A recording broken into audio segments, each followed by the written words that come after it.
Limosaïque.com. Dans notre région, il y a vraiment du talent. Je suis Claire Flus de Limosaïque.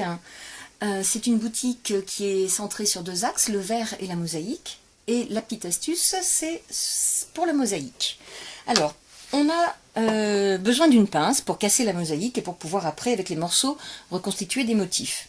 En règle générale, on cherche à avoir des morceaux bien coupés et qui soient de la forme que l'on souhaite donner.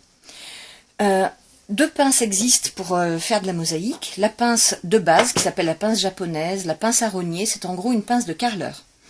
Les mâchoires ne se rejoignent pas. Si vous avez une pince chez vous et que vous voulez savoir si vous pouvez faire de la mosaïque avec, si les mâchoires se touchent, vous oubliez. Donc celle-ci, c'est celle que j'appelle la 2 chevaux. C'est la pince de débutant. Ensuite, on a un outil beaucoup plus pratique, beaucoup plus sophistiqué, qui est une pince à molette. Alors l'astuce, c'est quoi? Quand on coupe un carreau, eh bien en général, les gens ont tendance à tenir leur pince comme ça. Près du ressort, le pouce en bas. Ça, c'est pas bon.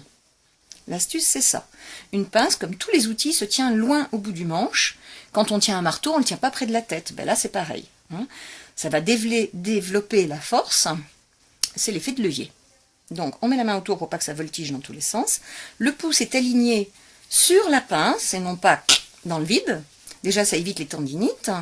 Et ensuite, ça va donner de la force. Ça va guider la ligne de coupe. Deux avantages. On est parti. C'est beau, c'est propre, il n'y a pas beaucoup d'éclat, la ligne est bien nette. Soyezconnu.com. Dans notre région, il y a vraiment du talent.